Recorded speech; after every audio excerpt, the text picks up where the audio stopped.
Hello, everybody, and welcome to the show. We had a couple week break recently, which I just wanted to let you know that's an abnormal thing. Doesn't happen very often, but once in a while, there's just a combination of the right amount of circumstances. Many of you probably didn't. You have a zillion different podcasts that you listen to, may not have even noticed, but I just wanted to let you know it's just like some hiccups. Just had the episode coming out next week, which we needed to re-record because there was all sorts of tech issues. I redid the studio, but I made a bunch of changes that you won't notice. In fact, I'm still doing them this week. You won't consciously notice, but little improvements that are just making things go smoother, which is going to allow for more highlights and slightly better quality and things the average person is never even going to notice, but just kind of behind the scenes stuff. But I also had a guest that had to cancel because of family issues that came up, like anyway, a lot of things happen. May was a funky month for me with things kind of opening back up and figuring out what to do with touring. And I kind of have this I've been figuring out where I want to potentially move eventually and how to figure out my already touring was very complicated the way that I did it with producing and marketing my own shows and essentially being my own roadie and everything and doing independent themed shows. And now that I have not just this podcast that I've added video to, but also Mind Under Matter and the 4 public and 5 Patreon episodes each month that come along with that, all video, figuring out how to pull all that off with touring in the way that I was previously, which was like, I guess I'd have to rework things and what's COVID going to look like at the end of the year, and came up with some new plans and exploring some new exciting possibilities that I should have some more info for you about in a month or so. But all that is to say that I just thought I'd let you know that because I just disappeared for a couple of weeks. Just stuff happens sometimes, and I don't know if May was kind of a funky month for some of you guys that are maybe reintegrating back into seeing people you haven't seen in a while and that sort of thing. And summer's here, and I've been enjoying the weather. A lot of good things and a lot of just odd transitional liminal space as well that I think a lot of us are in. So just wanted to mention that you're not alone. If May was like an odd kind of funky month and you're like, why am I feeling so off when I should be happy that the weather's nicer and that I'm seeing people and I think it's just kind of a transitional time. I'm already feeling much better in June myself and getting caught up on a bunch of things and planning out potential shows. Also want to get some guests on soon that are going to be talking about the vaccine and variants and that sort of thing to also just help me plan my life a little bit better. So, and hopefully that will help you as well. So we're back. Lovely to have you back. This is a great episode of Return Guests. And you always know when it's a return guest, they wouldn't be a return guest if I didn't like talking to them and I didn't think they had a bunch of interesting things to say. So this is going to be a good episode. So enjoy it. Are we? Yes. Where are we? Here. Why are we here? Not entirely clear. We are misfits thrust into existence by random chance, with no hints at all as to how we're supposed to make sense of it all. It's immensely bizarre. Here we are. Hello, everybody, and welcome to the Here We Are podcast. Return guest Kari Nixon is joining me today to talk about her brand new book.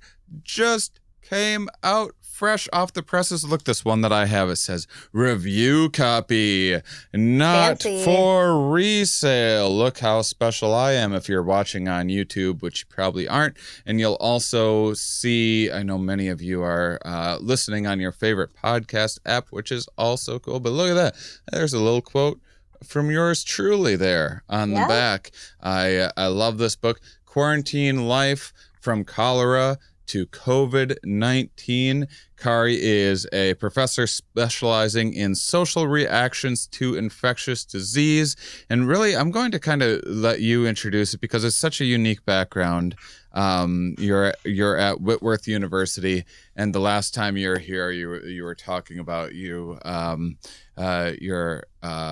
literature professor, correct? If I remember correctly, and just obsessively and interested in diseases and obsessively going back through time, digging up everything you can find on people's what people were saying about their experiences through different pandemics over the last, especially the last, like 300 years or so?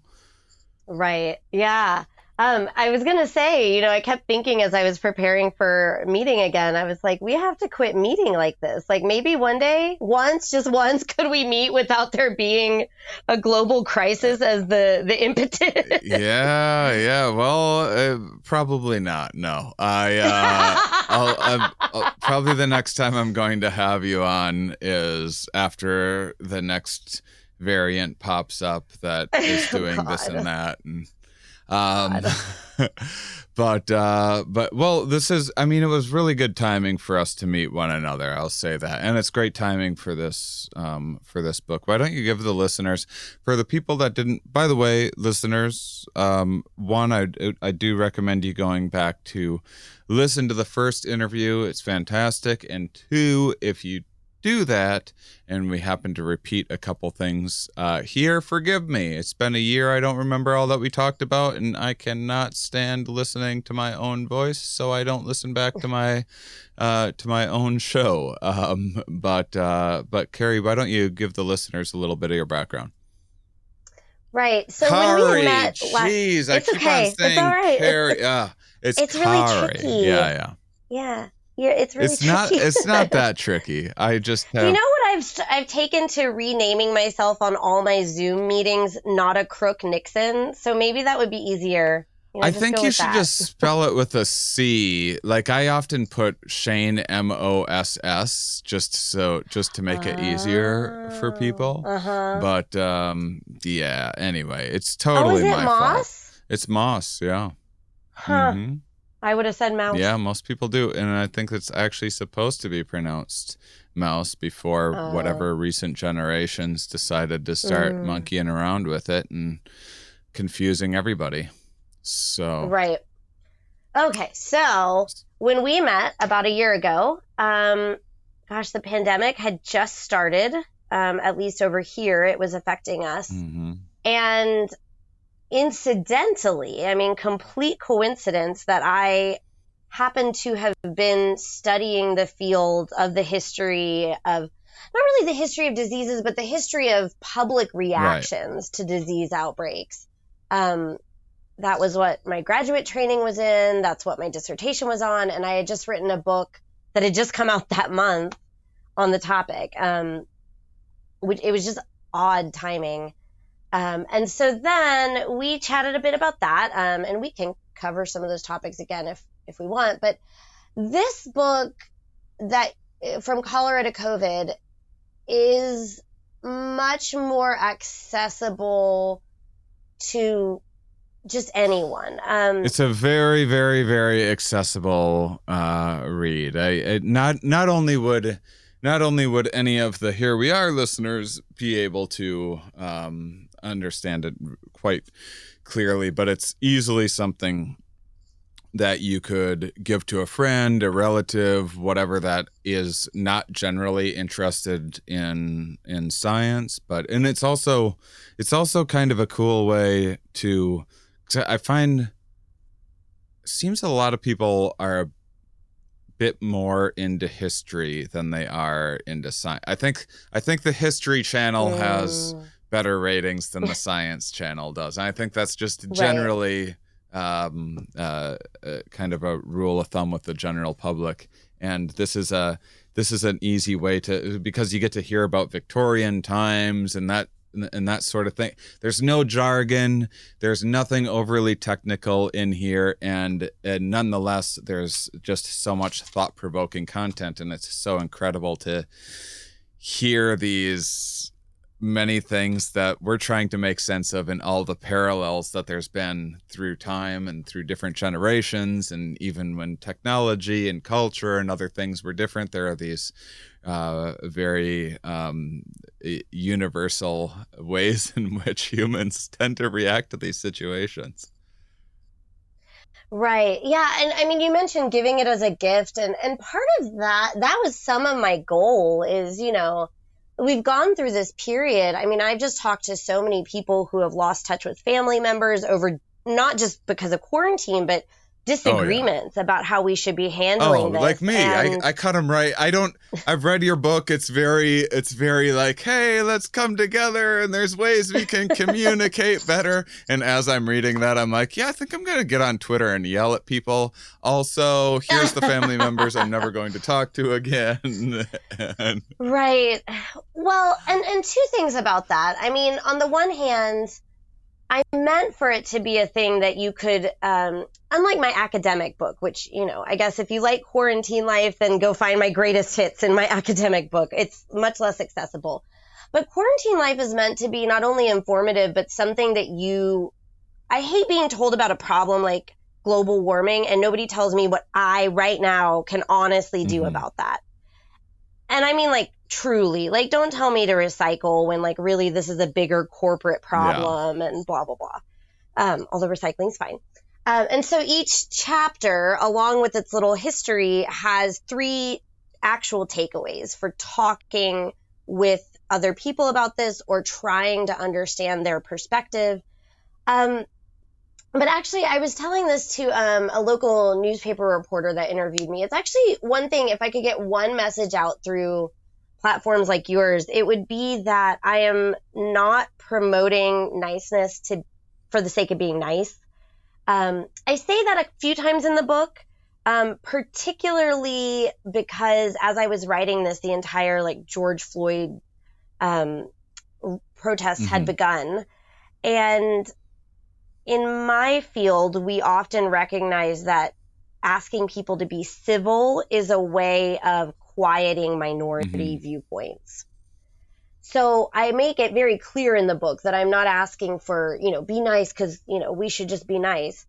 Rather, it's actually a bit more pragmatic, I think.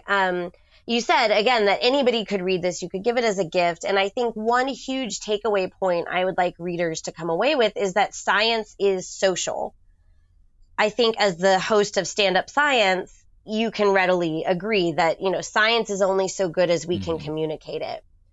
And so for me, the coming together and getting along has a lot more to do with let's get stuff done. Let's find a way to stop spinning our wheels here, especially in a political moment where I don't think really any of us on either side of the political spectrum feel like, I used to feel like, well, the government will handle it, somebody will fix this. And I feel like most of us have lost our sense that anybody is going to fix anything for us.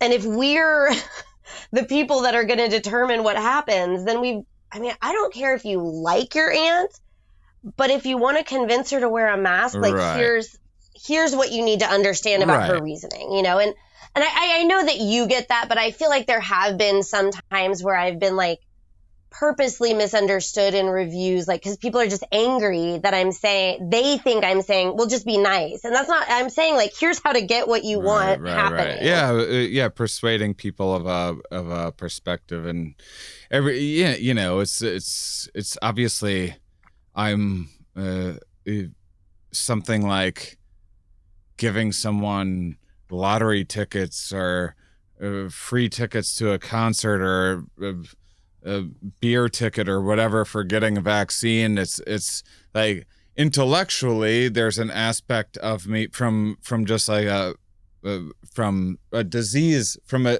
pure disease and vaccine standpoint, it's like, well, why would you, to take a thing that's good for you and benefits others, why do we need to, but from a communication standpoint or whatever, like, yeah, whatever. If you gotta buy people their lottery tickets, if you gotta give people incentives, like, here you get to sit in a special section of the baseball stadium if you have your vaccine, like, okay, well, if that's what works at the end of the day, is these carrots and sticks. And I certainly know from, first off, I use something like Twitter as a way to not communicate, but just to vent personally. Twitter's not gaining me any like followers or anything that much one way or another, but I mean, I gain just as much as I lose, so it doesn't really, it's always been that way. But it doesn't matter that much to me. But because I just, at the end of the day, I want somewhere to blow off steam sometimes.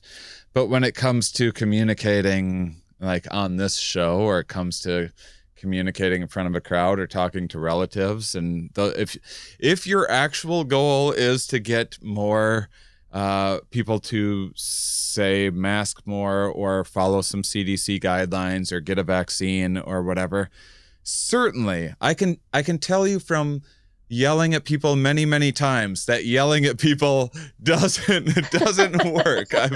I've experienced it. Yeah. That's what I want people to take away, is like, I also often yell at people. Yeah. Like I mean, I think it would be easy to read this book sort of facilely and be like, oh, Kari's just like the nicest. No, I am the most impatient, grumpy person. I am like an old curmudgeon before my time. So yeah, it's not that I just think we should be nice. But I also think when things make me really, really angry, like in among other things, it's like why we won't do anything about gun violence in this country. When you feel like nobody's handling the problem and you feel like we're just stuck and like we're getting like, you could get shot anywhere.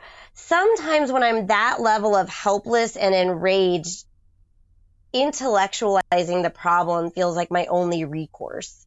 So even for somebody who has no interest in having a conversation with somebody else, I think it could help, like, just help you process or move beyond just feeling so angry to just even at least understand some of the psychological factors that go into this. And I know for me, that can help me when I'm in a place of intense emotional response.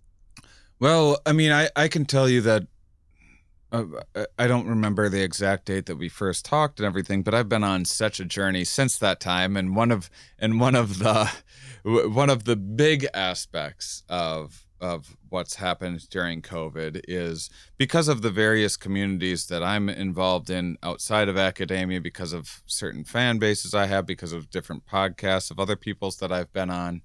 I found out in a hurry that there's really some aspects of the wellness community that are like really fired up in the COVID denial thing and anti-vax stuff and the snake oil selling and the supplement peddling. And I find it to be a bit of a relief in ways to see that, to look up some old ad in your book or whatever that's someone selling this and that cure-all. And so some of those frustrations too, it's also, I found that reading your book helped me be like, well, okay, this is part of the human condition. This is right. Some of these conspiracy things are going to pop up, and it helps to know for the next time. All right, here we go. Get ready for the conspiracy stuff to pop up. Get ready for the snake oil. Get ready for the victim blaming. Get ready for the targeting of different groups, and to see that has happened so many times through history is endlessly fascinating. Yeah, I would say aside, there's conversational purpose if you want to try to change minds. There's sort of processing and understanding, if that's what you need. And yeah, I was going to say that I thought it was maybe just me. I'm glad to hear it's more people than that you also felt this. But, for me, these people are so real. Even though they're dead, they were real people with hopes and dreams like you and me. And to see what they went through, I just on a deep level in dark, dark times and dark places in my life, knowing that I'm not alone, that somebody else felt this at some point in human history. And on a more public level, like you say, these things happened and life went on. Even when it seems to us, if we were to assume this was a completely novel thing that had never happened before, we might assume, how could we ever get past this? But then when you look back and you're like, no, like you said, this is just kind of the recipe for what humans are going to do. Mm-hmm. I also find that it gives me a little bit of staying power in that journey, like what you're saying in 2020. Yeah, well, I think that one of as we kind of hinted toward politics and other issues that might feel outside of the conversation of viruses and pandemics and that sort of thing. There's also, and this might be a little bit of a recency bias because I just went through your book again, and this happens in much of the end of the book. You point to a lot of issues where I'd really like to have you share some thoughts on the many ways in which actually this is a theme that happened several times through the ages, where people. You don't use, I don't think you used the phrase just world hypothesis or anything, or victim blaming necessarily in your book, but that was kind of what it was making me think of while I was looking through some of the things through history, where essentially kind of as almost a psychological self-defense, we like to think that bad things are going to happen to other people, other being, other countries, other skin color, other sexuality, other age groups, other physical health, other weight, and then we don't kind of we kind of get to tell ourselves a story that we're safe if that's the case, and it has, and which there's nothing wrong with wearing lucky socks and thinking that you're going to have a better day because of it if you're doing everything else right or whatever else. But when it gets dark is when you start saying things like HIV is only affecting homosexuals or things like that. Can you talk a little bit about that concept and some of the times that it's happened through history?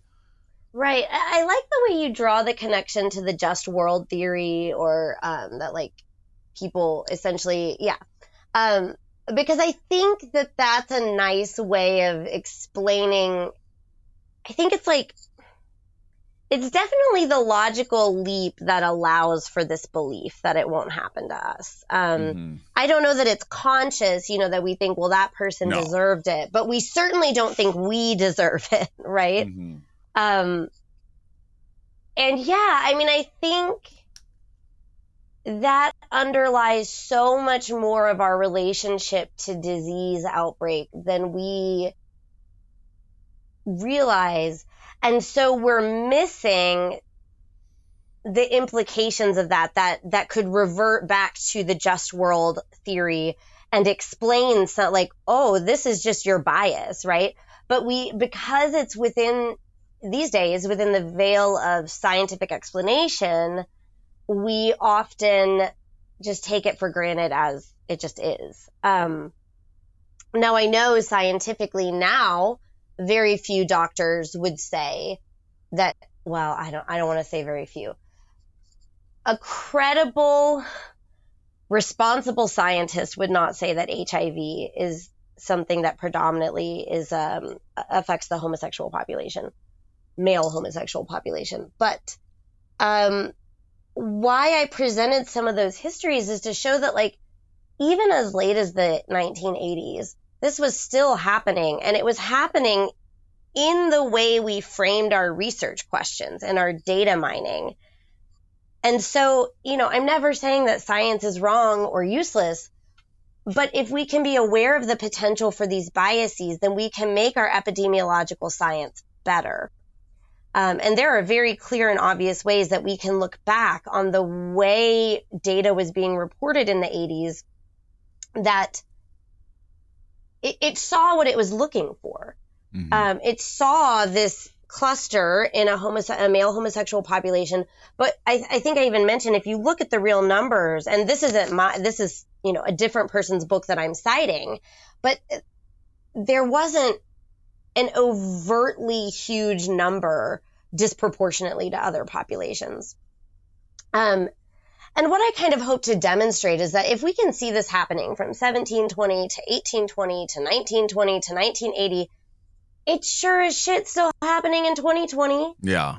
It's just not as obvious to us because by definition, we see these things in retrospect. And so I sort of see my job as trying to raise awareness to the ways in which we could possibly be making similar misassumptions today.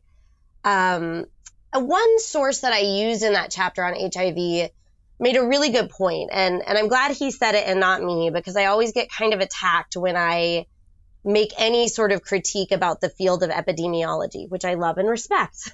I think we all have biases and we are all human actors, and we're only as good as the methodologies, which could get better.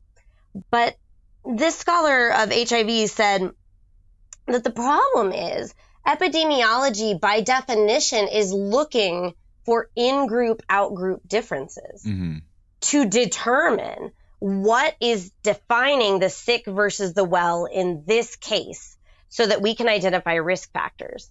And that's, I think we can all agree, important and necessary. But we should be very cognizant of the fact that by that being the definition of what they're going to do, there are going to be times where they identify a marginalized group when they shouldn't have, because that affects how we see in-group versus out-group practices. I mean, so it's like this odd overlapping of categorical thinking that can at times make epidemiological science kind of a tool of racism without its ever intending to have been initially. Well, probably at, Yeah, I think categorical thinking generally is just an easy kind of default that there's kids in different colors that categorize colors differently on the color spectrum because that's what they were shown the rainbow looks like in their culture, and their brain has wired as such to differentiate blue and green at this line within the, and this is the green category and this is the blue category, whereas a different color might have that different line, and it's intuitive to us that those are different things that aren't touching, that aren't blended together, and there's a lot of utility in that, and from efficiencies within processing our perception, and then sometimes we overuse that tool and make these I mean, there's a lot of stuff with like I love gender difference research. Yeah, I think it's really fascinating, and I do actually find it to be somewhat therapeutic and explanatory, but at the end of the day, there's also some of it where you're talking about men are 5% more this way than women are, but it's a difference, and because you found this difference, it gets kind of blown out of proportion, and it's just so much more tantalizing or something. It's more exciting to see that as a headline too, and it's right. Part of just, which I also discuss. I think around the same time in the book that I talk about these clickbaity headlines and how that's taught people to treat science as this overarching force instead of a lot of scientists. Some of my best friends happen to be scientists. It's like, if you know them, you know that this is just a lot of people with fatigue and busy schedules and screaming kids working at lab benches and usually debating the findings, right? This is why we have peer review, because like just because a scientist did it in a science lab doesn't make it good research. And when scientists actually tend to agree with me more that they don't like the way the pro-science lay public has misrepresented, sort of in this sort of branded influencer marketing style, that like science with a capital S is some sort of monolithic, clear-cut thing instead of a lot of messy data that they're having to interpret, you know, through various means. And so, yeah, like one thing I critique is these articles that like they make a finding seem so much more momentous than it is. I went down a rabbit hole the other day, even though I know better than to really worry about headlines like this. There was one that said, you know, study shows that parents of daughters get divorced more.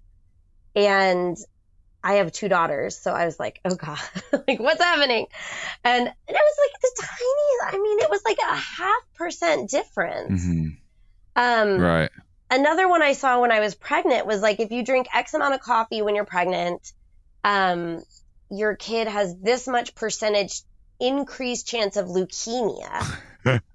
And, you know, these are things that you can find then if you translated it to real numbers, it's like maybe one more person in either study out of 1 million. Meanwhile, I'm sure you can. I'm sure if they studied it, they could see a direct correlation between the number of horrifying headlines that you read in a lifespan and the longevity. Heart disease probably. I know, right? But there's, I mean, there's some things that are going back to using history to kind of see these more nuanced things within the human condition, where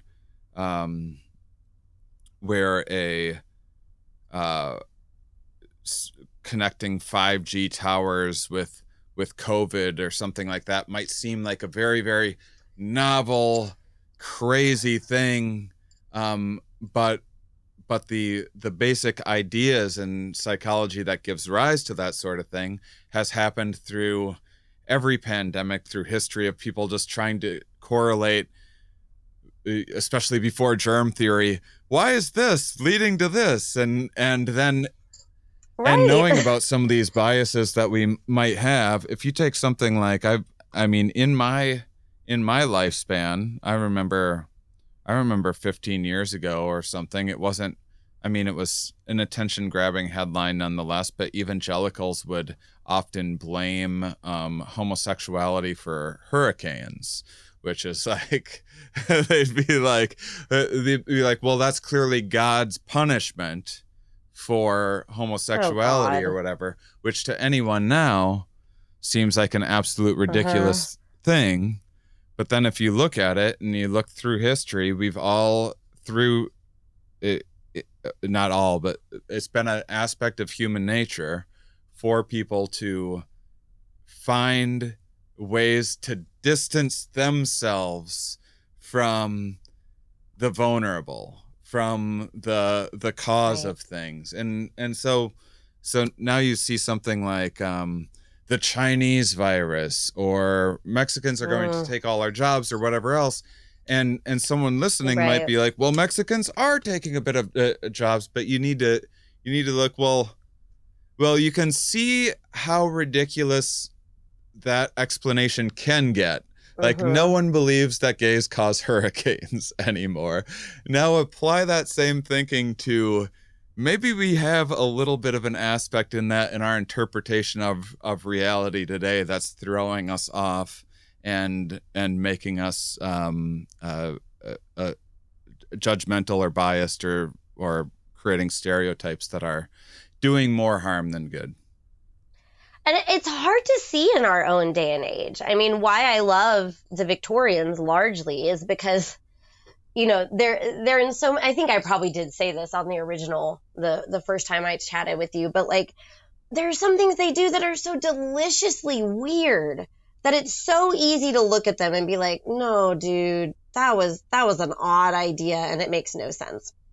Mm-hmm. So it's this nice little convenient example of the logical fallacies that you can fall into. But the Victorians are also such a close time period, relatively speaking, in history. You know, they had petri dishes and microscopes and telegraphs and railways. So they're a more comprehensible society, I think, to us than 1100s France.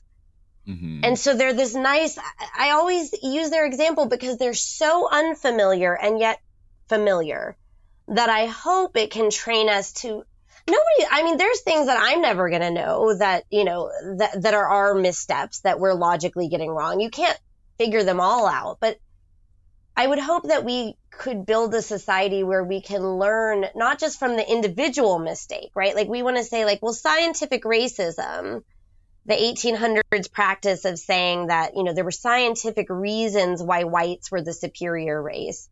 Mm-hmm. We kind of have a tendency now to want to say like, well, yeah, that was wrong. The idea was wrong. So let's never have that idea again. But we don't want to look at the root causes, like you said, in-group, out-group thinking, the idea that bad things won't happen to us. We don't seem to want to apply the general thought processes that got us there and try to avoid those. Mm-hmm. And to me, that's the only way to avoid it in the here and now, because the actual scientific concept is only as good as the people making it. So how else could we know now, instead of 100 years from now, that we've gotten something vastly wrong? Mm. Here's a random question. This isn't in your book at all, but it has to do with Victorian era, and maybe I don't quite remember.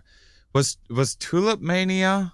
Was that during do you know Tulip Mania? I've never heard of this. What? Oh, well, do you want to hear? How about I teach you something? Yes. Yeah. No. So it was Tulip Mania. It was during here. I just Googled it. It was during the Dutch Golden Age. It was about conspicuous consumption, essentially, and I'll just kind of recall off the top of my head from here, but basically, conspicuous consumption being this way of, much like kind of peacock feathers, humans can incur costs upon themselves in this really costly way to advertise just how good they are at accumulating resources, or how many resources they have, by kind of essentially burning them in this celebratory fashion. And tulips were this thing at the time, that there's this period of time where I guess these tulip bulbs were hard to get a hold of, and so if you had tulips in your yard, it was like, whoa, that person has tulips. And so next thing you know, there were these huge ways of, it was this big way of advertising your wealth, and tulip bulbs were selling for just these astronomical, and kind of the stock price of tulip bulbs were through the roof, and then they bubbled and crashed. And I just kind of been thinking about it with NFTs and stuff that have been happening. Oh my gosh! Yes, and things throughout, because I'm sure there was stuff like that in the Victorian area. But anyway, it has nothing to do with pandemic stuff. I am an associative thinker, so I think it does, because I think when I'm not critiquing human biases and binary categorical thinking, the other thing I'm often thinking about is how we've been socialized to want or desire certain things. I mean, I critique capitalism a lot. And so, I mean, I can't think of an example right off the top of my head. Yes, I can. Oh my gosh. Like tuberculosis was fashionable in up till the 1830s. Yeah. And there's a variety of reasons. What do you let's break that down a little bit for me. Okay. It's a little bit complicated, but it's a really neat way in which the biological and the social affect one another. So tuberculosis, like particularly compared against other diseases at the time, which, you know, were generally like GI bugs that would kill you. So that's like very disgusting, right? Like your innards are coming out. Compared to that, TB could look rather gentle. It wouldn't to us today, but it was slower, and it's like it might kill you slowly over a decade. And you might get like a little bit fevery, and you'd have a cough that would get worse, but you'd also get kind of pale. And remember, particularly in Britain, like where they had a lot of it, they're basically white supremacists, right? So they like actually don't have a problem with being super pale. Yeah. So they turned a bug into a feature. Yeah. So gosh, basically because of that, and because before germ theory, it more than other diseases was very confusing. They just couldn't figure out how you got this disease. They discovered the bacteria for it, identified it under the microscope in the 1880s. And yet people were still debating whether it was genetic or contagious into the 1915s. That's because it's actually really not a very virulent bug. It's actually kind of hard to get. And so it just had less obvious contagious transmission, if that makes sense. Not only is it hard to get, but it's it can there's a lot of asymptomatic spread attached to it, and there's a lot of delayed delayed initial symptoms and stuff. Exactly. COVID's not the first time that there's been asymptomatic spread, and so because it was just a little bit less clear than, you know, that baby had the chicken pox and it licked my baby, and now my baby has the same markings. It just, you know, it would be like you and I shook hands and then a decade later I got tuberculosis from you. I'm not going to remember, you know, so it was so hard to pinpoint the pathways, and it seemed rather gentle. And for that reason, people were, like we talked about just a few minutes ago, they were coming up with whatever explanation they could. It was a very prevalent disease in the 1800s. And so, you know, naturally they're trying to figure out what to do about it. Around the early 1800s, the poet John Keats, who was a doctor and a poet, got tuberculosis. And from there, he didn't really start it, but he sort of helped build this idea that maybe tuberculosis affected, like it was almost more maybe psychosomatic, like the way if you get depression, you could get chronic pain. They felt like it was a disease that affected sensitive souls who were not strong enough for the cruelties of this world. And then that sounded kind of fancy. And so the rich people were like, I want to be like that poet guy. Not to mention that it had these markers of like pale skin. And so, I mean, there's a scholar, I cite her in the book. Her name's Carolyn Day. She's written a whole book about tuberculosis fashion industry in the 1800s. And so she talks about how there were powders. That's kind of, I don't know if this is the first time we had powders, but they definitely began to make powders that were marketed to make you look tubercular. And then, of course, you would get the fever, which made your cheeks red. So, like, they would make rouges. And they also know, this is the coolest thing she does in the book. She traces, you know, those big, like, sort of, the big hoop skirts and stuff they have. You think of the fashion. Yeah.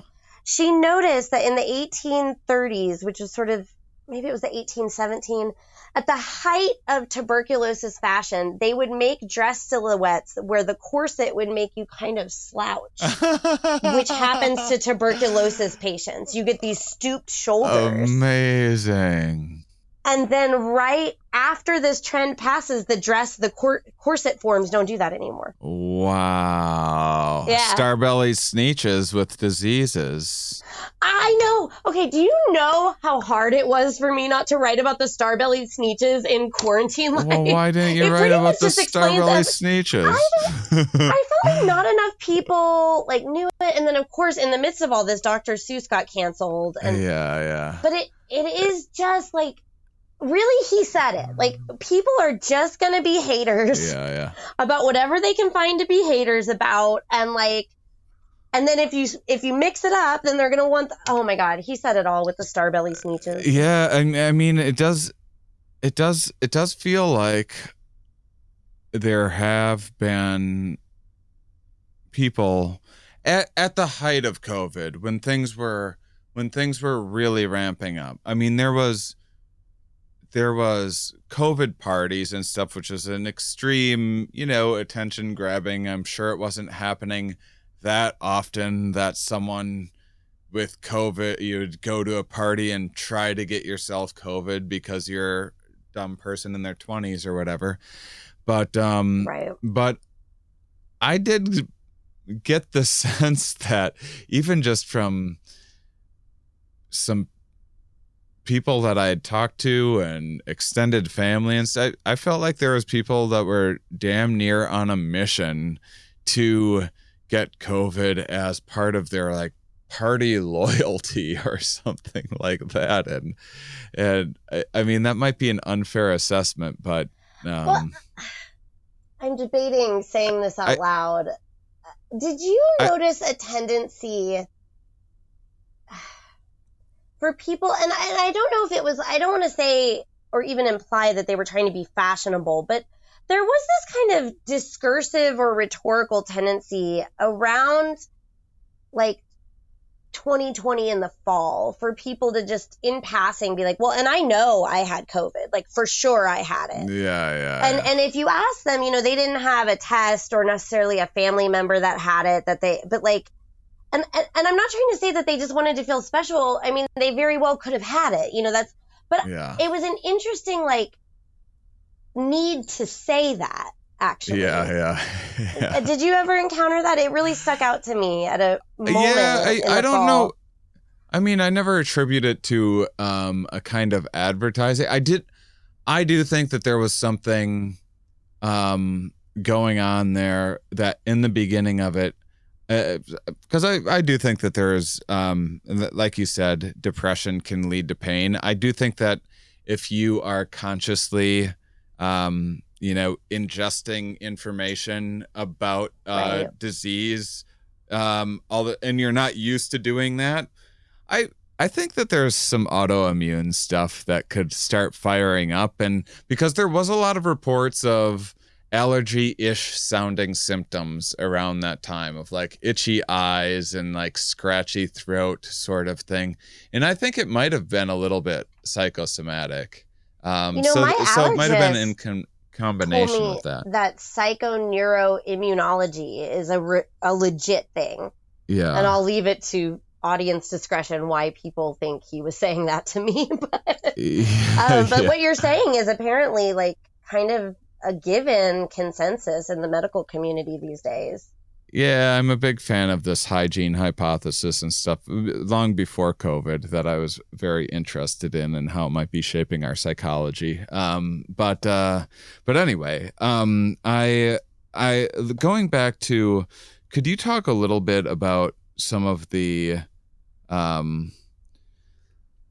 I don't know exactly where I want. I have 3 different directions here. Well, let's just start with asymptomatic since we've already touched on that one a little bit, because that's one of the things that I was fortunate enough to already know as someone that's interested in evolutionary biology. I already kind of understood the logic of a virus that is less virile being able to exist in a host for longer than one that takes a host out right away and makes a host explode into vomit and diarrhea in front of everyone, and everyone runs away screaming. But now knowing what we know about life, which the Victorians didn't have a good understanding of Darwinian thinking, and also let's see, when was Darwin and when was Victorian? 1859, but we can talk about that. I would love to, but also they certainly wouldn't know they wouldn't know evolutionary psychology, disease avoidance stuff in a way of to explain to someone, hey, we've been shaped. The reason why you seeing someone sneeze or hearing someone cough or whatever, you have that natural aversion to that, which can also be shaped by the environment when there's COVID going around in the news or whatever else. But the reason why you have natural aversion, the reason why puke is off-putting or feces is off-putting to you, is because those ancestors that avoided those things and had a preference to stay away from those things tended to leave more progeny behind and do better and survive better. And those things aren't always accurate. They were just a rule of thumb that evolved through time that was pretty useful. That is to say that not every cough is going to infect you with something, and you don't need to scurry at the first sign of any kind of dirt or filth or something like that necessarily. But knowing that, and then considering what the human mind thinks of a healthy person, I can understand why people come up with sort of ridiculous explanations for, well, this thing isn't showing a symptom. It's kind of like car sickness, where you weren't evolved in a moving container that rolled you around through space, so your eyes weren't ever moving. Well, your ears weren't ever, and sense of balance weren't moving while your eyes were looking at a dash and felt stationary. And this mismatch makes your brain go, hey, why is there this mismatch? Or did we eat something poisonous or something like that? Should we ready ourselves to throw up? And you start feeling nauseous because of that. And you can't kind of consciously tell your brain, oh, no, I'm not sick right now. I'm just driving. I'm just in the passenger seat. You can't really explain that to your brain. And in that same way, we just simply haven't evolved to detect asymptomatic spread of things. And being told, you made this great point in your book about how we've been, as Americans, we've been told for so long that to listen to our bodies and trust ourselves. And now you have something that's asymptomatic where you shouldn't listen to your body. Your body can't detect something that's asymptomatic. Yeah. I think I really like the car sickness example. Like, it just, and like I said, like, I mean, you may not want to talk to, that uncle or whatever, and you don't have to, but, I think we're not getting the full picture if we just say it makes no sense why that's hard to swallow, because each and every one of us, I cannot believe that there is somebody out there, like, who is an exception to this, that we've been like, but I feel fine. And like, maybe we may not go out still. We may listen to the rules and listen to authority and say, no, I have to stay in. But we've all had that moment in our heads where we're like, but my body says I'm fine, And I think, for me, that's a unique perspective I have, because like, I'm always like, I live in kind of perpetual fear of the mystery of my body. So like the whole, like, listen to your body has That's always a funny statement. Well, that is actually a topic for my next public health book, which we can talk about next year. But so I've always hated that phrase, like, listen to your body. I'm like, I don't know. It's like, I'm a black box. Like, I don't have an MRI machine. Listen to my body. Bodies tell you all kinds of weird stuff. My body tells me to eat Cheetos and things like that all the time. It's wondrous, but it's not like a supercomputer, like, or like those things like in your car where you take it in, it like has an error and you take it in. They're like, here's what it means, Why would if I was truly listening to my body, why in the world would I ever do a push-up or run? Like, go for a 5-mile run in a circle? Like, that's not my body's idea. Bastard. Yeah, exactly. And so, I think, although of course I was one of the people that stayed home and I tried to listen, I think also, like, it's obviously going to be a huge public messaging shift because we've spent years, especially like women being like, do your checkups, like, know how you feel. And now we're like, no, everything you thought like is wrong. That's a huge marketing shift, And so I like how you said, like, we just really haven't evolved to like know that or detect it. And so I think that's harder for everyone than people want to really admit, even though I think, and then I almost feel like then it kind of diverts back to like either your tolerance for authority or, as I cite a study in the book, sometimes it goes back to just reverting to the safety of your in-group social thinking, what the people around you are doing, because this is all so scary. And so you're going to do the social thing that sounds safe, So I think it's so much less about like people wanting to be just, I don't know that it's always as much about people saying, I don't care about your rights, as much as them being presented with new and scary data and kind of reverting back to what feels safe to them, whether that's an anti-authoritarian attitude or whatever. Yeah, I mean, well, you work, you do, research for a living, and I have been able to, I've been able, I was in a fortunate place 8 years ago where I could take my career in any direction that I wanted. And so I had the free time to pursue my interests and read more about this stuff and everything else. But it is asking a fair amount, if I'm being honest with myself, it is asking a fair amount of people to, understand something that is so counterintuitive against their own intuition that requires a fair amount of learning. I mean, I think I get super irritated when someone does like 5 minutes of YouTube research to validate whatever nonsense and then uses it to Right. To deny all of science because they found a YouTube video that sounded more compelling, and regular old scientific progress is boring by comparison.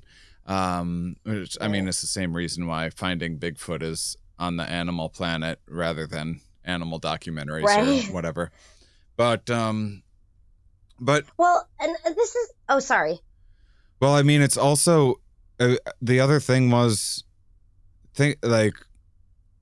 so you had this I didn't go out during COVID, but from what I could gather from friends that would do shows and stuff, it wasn't, it was louder, drunker, rowdier populations of people than normal that were going out. So you have people that are basing a lot of their judgment on intuition rather than actual experience and knowledge.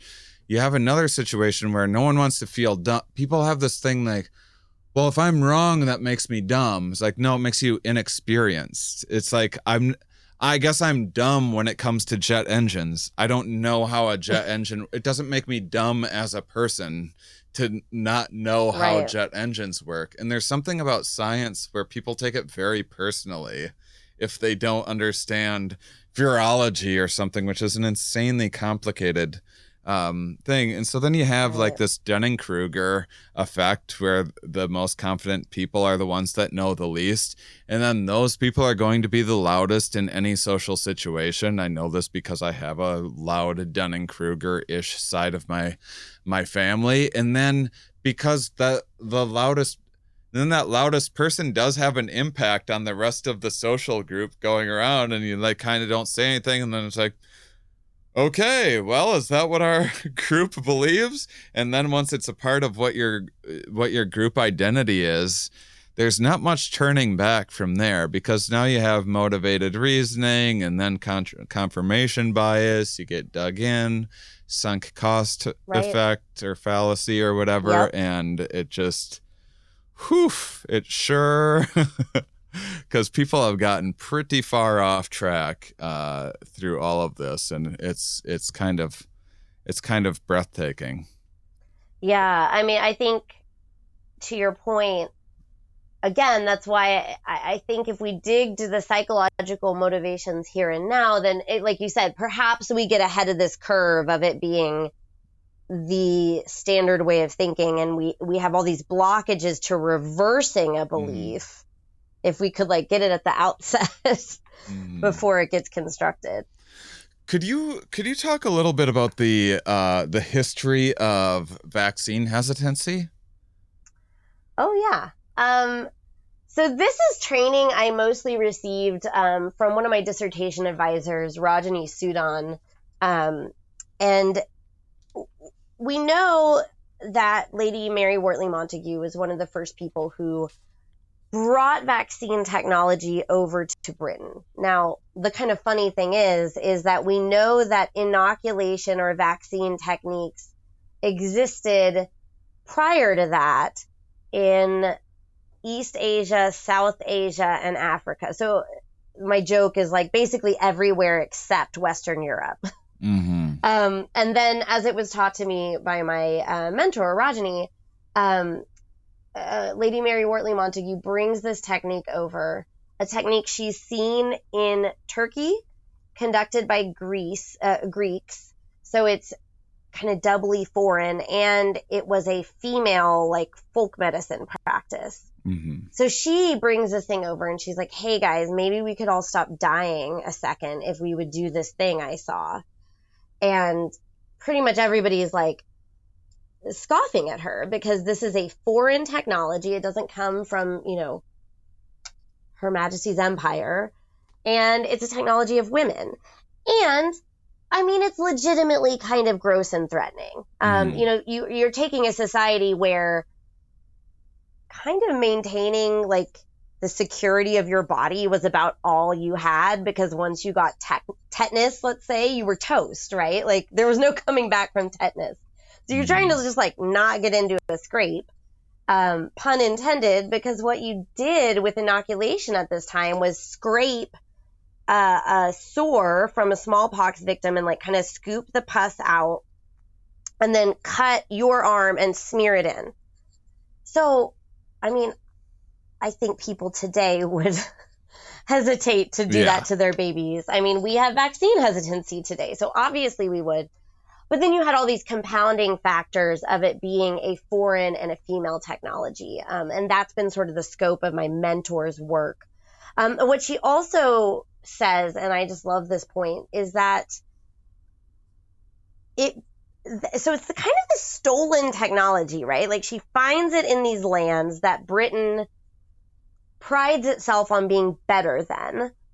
And it seems to have always existed everywhere but Britain.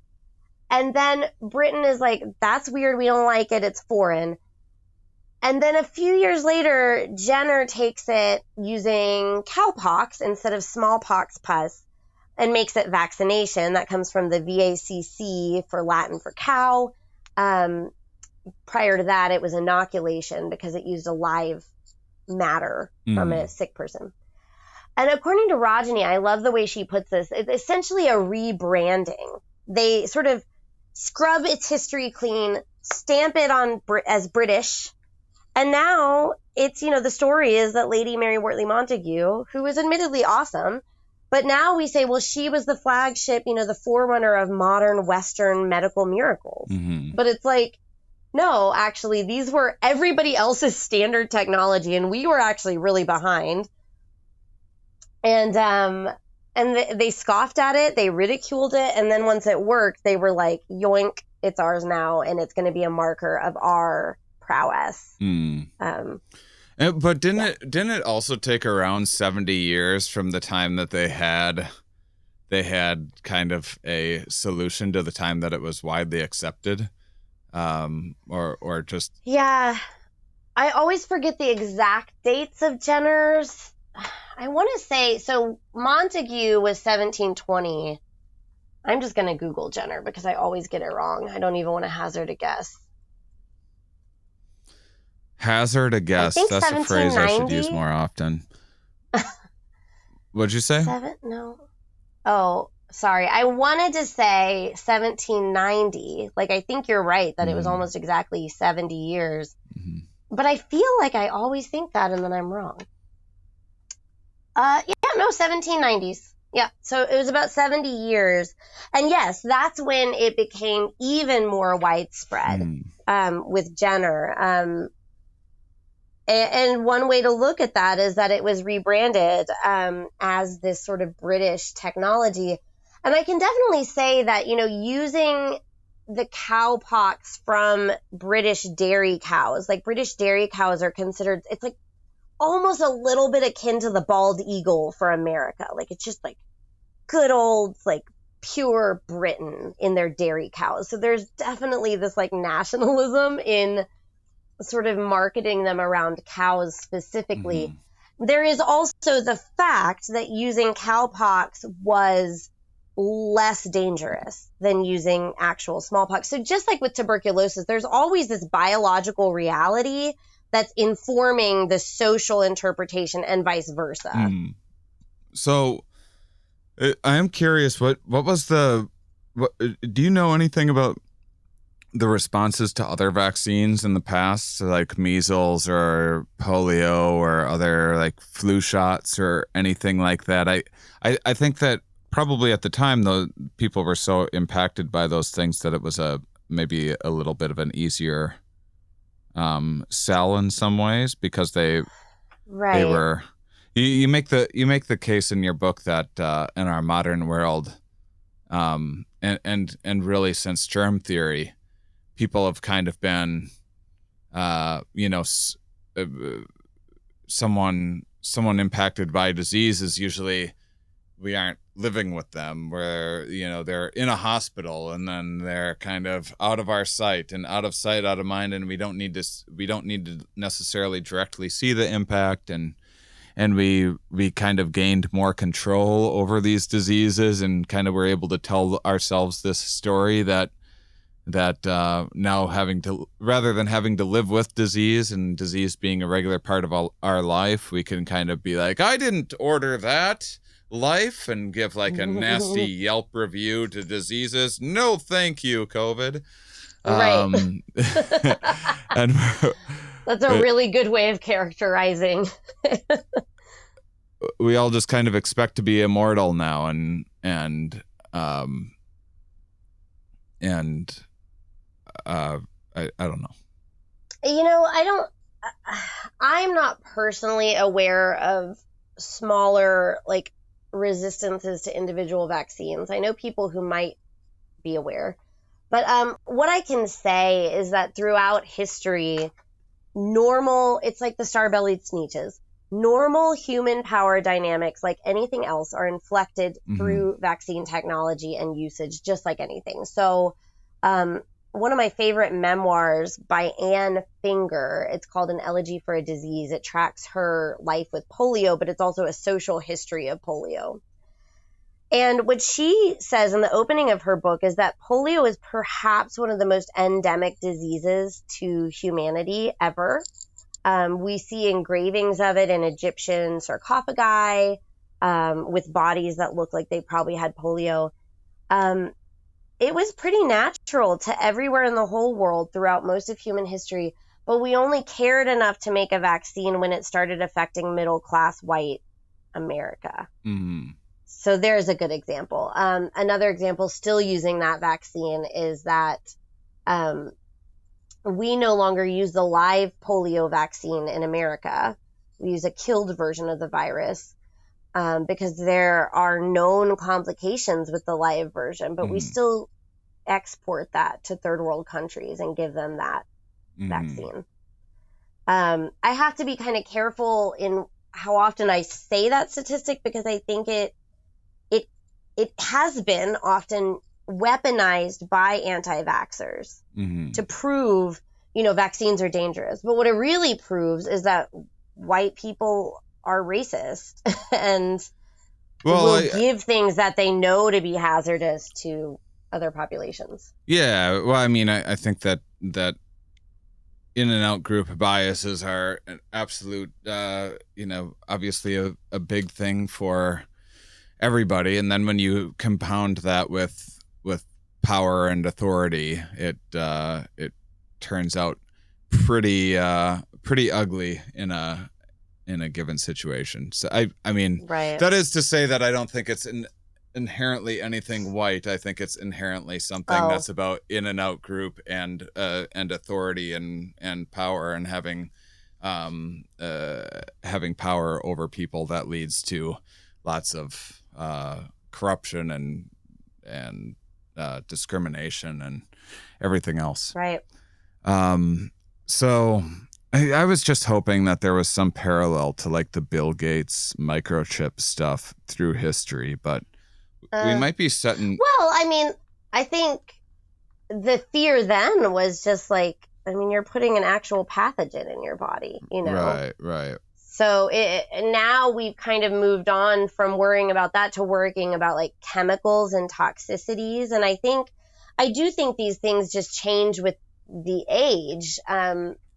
The newest technology tends to be the thing we fear, right? And so now that's like surveillance things and cybersecurity. And I think back then it was just a little bit more basic. But for instance, one thing, I was in psychology before I was in English, and I always found it fascinating to learn how schizophrenic psychotic delusions changed over history. I never got to research it as much as I wanted to, but you know, it's very common now for those sort of hallucinations to be about somebody watching you through the TV or through radio waves.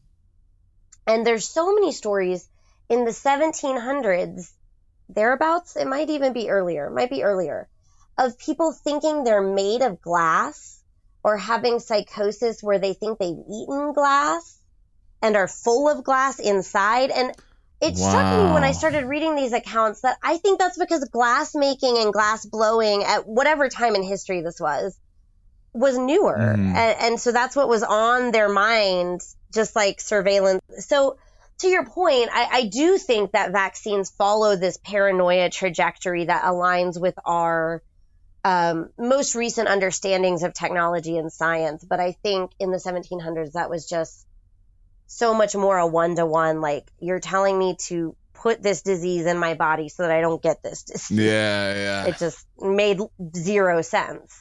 Yeah, I mean, it's a different moment. I mean, we're still kind of getting past the era of you know, people celebrating Coca-Cola and going to McDonald's and all, and then coming to terms with, oh, you know what? I don't think this stuff is that good for us. And then there's some obviously people that are making money from that don't want people to don't want the bad press necessarily, and that leads to this other camp of like everything needs to be organic and almost like an OCD kind of like everything needs to be fresh, everything needs to be organic, that's how I'm going to live forever, which then leads to its whole other kind of corruption and snake oil and marketing that comes along with this actually isn't that organic, this actually isn't that fresh, none of this stuff. You say it so well. GMOs aren't, everything is genetically modified, and none of that makes, like, what are you even talking about? Have you ever taken a genetics class? And then all that happens right at the same time of a pandemic, where now we have this situation where people are like, you know what? I'm not taking some thing with a chemical in it, as you've just like retrained your generation to stay away from artificial flavoring and that sort of thing. A lot of useful heuristics generally. And then you have like, I'm not going to do this experimental. They always say experimental instead of rigorously studied with a large sample group as well. But I'm not going to take this chemical. Instead, I'm going to take my chance with this organic, fresh, all natural COVID virus. That's so fascinating. I've never actually thought about how, because I've often wondered, you know, as I said, that in the 1720s, they were like, this disease is scary. Why are you telling me to put this disease in my body to get rid of it? And now it's chemicals. And I never actually figured out why that would be our shift, because you still are putting the disease in your body. And that's no longer what people rail about. And I think you're absolutely right that it's this sort of organic, like if it comes from nature, it, you know, must be good. And I often think I was trying to do like natural supplements for blood pressure during the pandemic, and it occurred to me that there's a black and white thinking in the sort of natural, organic world, wellness world that says, you know, if it's from nature, it can't hurt you. And I think, you know, of course, the joke you hear is like, well, anacondas are from nature and they'll kill you really quick. But it also occurred to me that, like, if you actually do respect the value and power of like herbal medicinals, then you'd be really fucking careful with them, wouldn't you? Yeah. Like, if you really thought that they could be as powerful as any pharmaceutical, then you would be persuaded by your own argument to be just as careful with them. Yeah, right. Yeah, so it just seems like there's this, like, it's not thought through well enough, and there's this idea that, like, well, it's a plant, like, yeah. so I can use it to cure cancer, but it could never hurt me. And I'm like, yeah, right. If it's that powerful, it could probably hurt you if you did the wrong thing with it. I don't know, dude. Yeah. It's, whew, there's been a lot of that. I've been getting earfuls of that for a year. Going back to a thing that I was interested in, if you have, do you have a couple more minutes still? Yeah. Are you cool? All right. Yeah, I probably need to go at like around the half hour, but. Okay. No, I was thinking like 10 more minutes if you got that in. Yeah. Sweet. Yeah. Because I wanted to, and we could probably wrap up even sooner, but I really wanted Literally, to. all I'm going to go do is I should just say it. I should be real with you.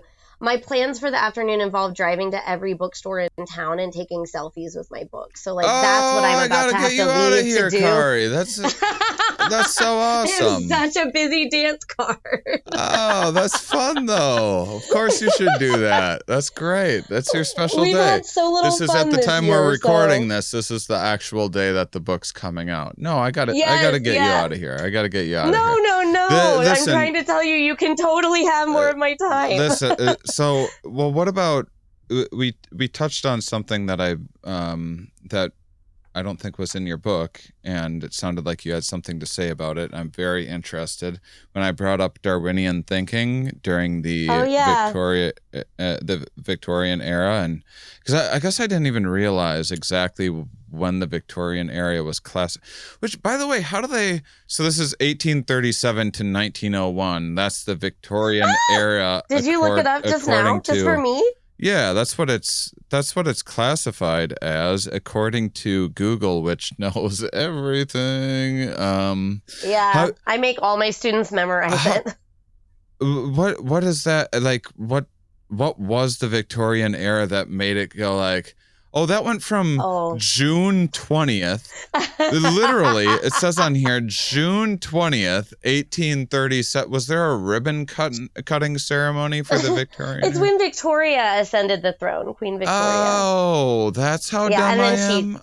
Okay. Kicks the bucket. And then okay. that's when she kicks the like that. bucket. That makes sense. Okay. Well, thank You're goodness not I know. dumb. Yeah, I know. I'm dumb when it comes to little bits of history like this. Okay. Darwinian thinking during the Victorian era. Hit me with it. So Darwin publishes his main book in 1859, which is kind of like smack dab in the middle. And I teach my students to think of the Victorian as like early, middle, or high Victorian and late Victorian. And high Victorian is right when Darwin publishes his most famous pieces. And I call it high Victorian. I think today we would say like peak Victorian, where it's just like they're out Victorianing themselves. They're the most caricatured version of their own selves that they'll be. And generally that means like this very deep-seated belief that white British men were truly the peak of an almighty God's plan for humanity. And it sounds kind of exaggeratory, but like I can show you documents where they literally, they just say it. Yeah. And so Darwin. Well, there was before very... Darwin. I think the thing kind of before that was like a little bit like evolution, but wasn't Darwinian thinking, was kind of these centers of origin. idea that I went on this kick one time learning about this guy Camonte de Buffon, but that was like the 1700s or something like that, and but it was before it still had kind of a foundation in creationism, where it was like God made, okay, so here's what happened. Evolution is clearly a thing. Things are changing over time. They didn't have a word for evolution yet, but God still made like all cows came from the same, like God went, there's a cow, and then other species of cows split off from that, and that's a chicken, and then made these 5 birds, and then everything split off from there. And that was some of the evolutionary-ish thinking before Darwinian thinking, is my understanding. But yeah, anyway. and no, that's a really good precursor, because it establishes the way that that sort of British arrogance, which is why I think you brought this up, comes out of that. Like, there is a plan, and we will develop from this particular route to a particular endpoint. And obviously, we're the endpoint, right, guys? That's that in-group, out-group thinking, right? Like, we've got to be the purpose, right? Like, this was the plan, was to make us. Darwin, though, as we know, well, we know it. I don't think this will be surprising information, but I think it will be surprising that this was what Victorians focused on. Not so much the idea that we could evolve, but the fact that so much of his justification for proving evolution came out of discussing extinction. And they were just, it was like a sucker punch to their hubris. Like, they were just like, oh, snap, like, we could die. Like, we could just, like, we might not be the point. Yeah. And it was a big old mess. Like, they're basically in, like, an emo mess of self-pity for the rest of the century. Like, it's like, shit's not okay, Shane. Like, all their poetry, can I read you a poem? It's like the most peak Victorian poem. It's short. Of course you can. Yeah, I did. I've read a little bit about the extinction denialism and stuff at the time. People just didn't think that it was the case. It was weird because sometimes they would come across like dinosaurs or whatever, dinosaur bones, so they'd be like, whoa, is that thing still out there? Hey, look out for this thing. I know. And then to see that or like entire civilizations could just be gone. Yeah. You know, compared to this large creature that looks so much more powerful than a human. They were just, okay, so this is like my favorite poem to teach, to tell my students, like, if you think I'm exaggerating how devastating this was to them. So this is by Thomas Hardy, and he's writing this poem where basically people lost, through Darwinism, their sense of there being a purpose to things, that there was like a plan, right? So, if but some vengeful God would call to me from up the sky and laugh, thou suffering thing, know that thy sorrow is my ecstasy, that thy love's loss is my hate's profiting. Then would I bear it, clench myself and die, steeled by the sense of ire unmerited, half eased in that a power fuller than I had willed and meted the tears I shed. But not so. How arrives it joy lies slain, and why unblooms the best hope ever sown? Crash casualty obstructs the sun and rain, and dicing time for gladness casts a moan. These purblind doomsters had as readily strown blisses about my pilgrimage as pain. I love that. Then I would bear it, clench myself and die. Like, I am certain I wrote a poem with that line when I was 14. Yeah, that's real 14-year-old kind of vibes. And I mean, I like how personally they're taking the idea of evolution too. Just can't get rid of that pesky egocentrism. Still there. Felt it slip away for a second. Fell into an existential crisis and made an existential crisis all about them. Yes, that's exactly what they do. They circle. And Yeah. it's funny because I tend to teach through like kind of joking and being a little hyperbolic. But at this point in the semester, I always have to read this poem because I'm like, I am not exaggerating. They were basically like 14-year-olds for 3 it's very decades, like a dramatic. whole culture of them.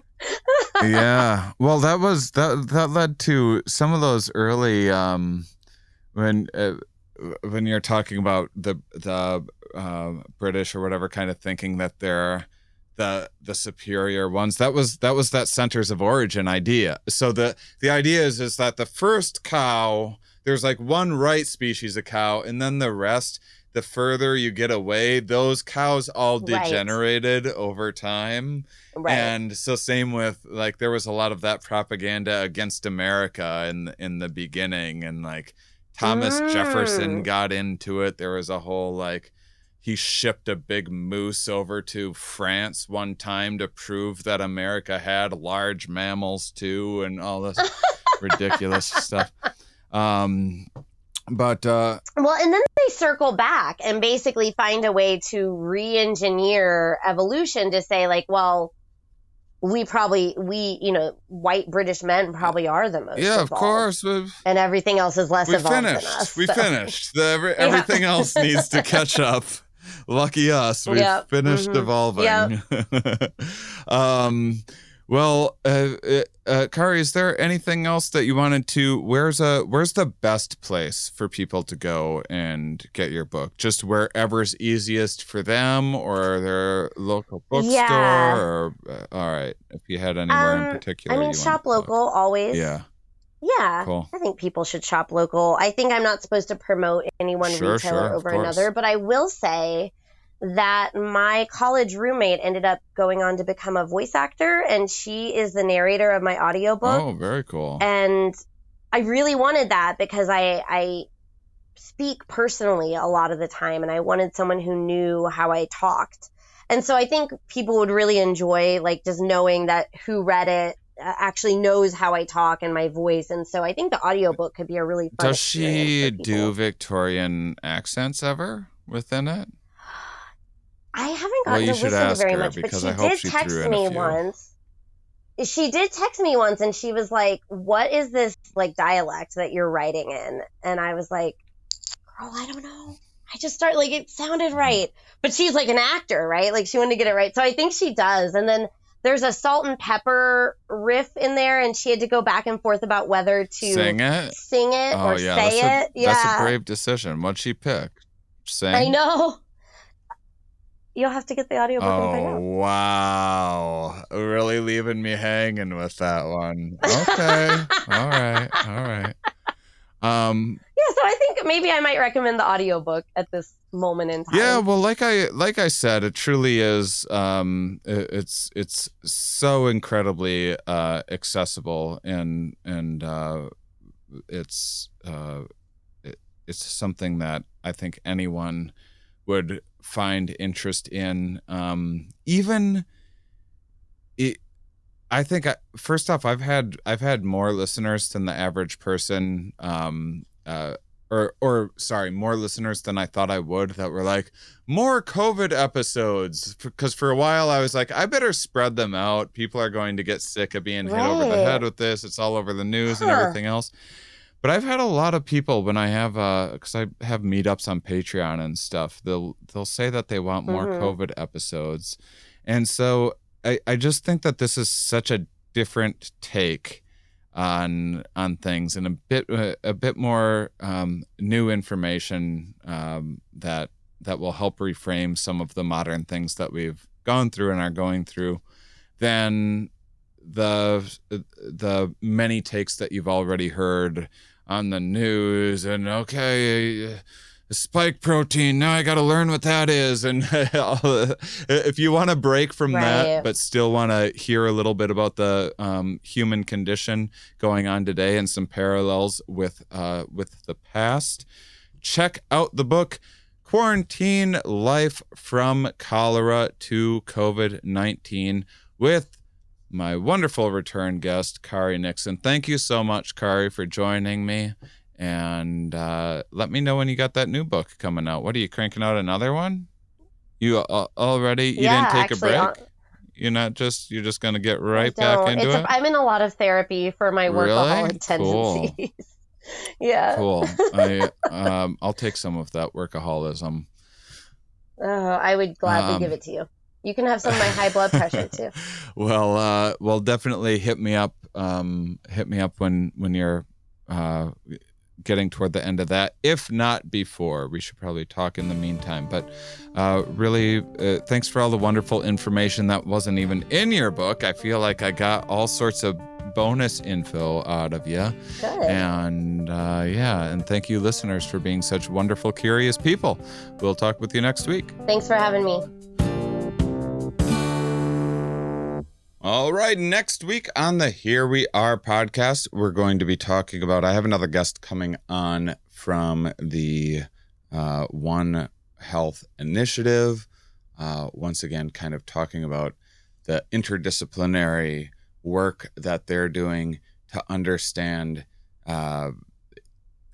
ecosystems, humans' impact on them, symbiosis, all of these this web of interactions that leads to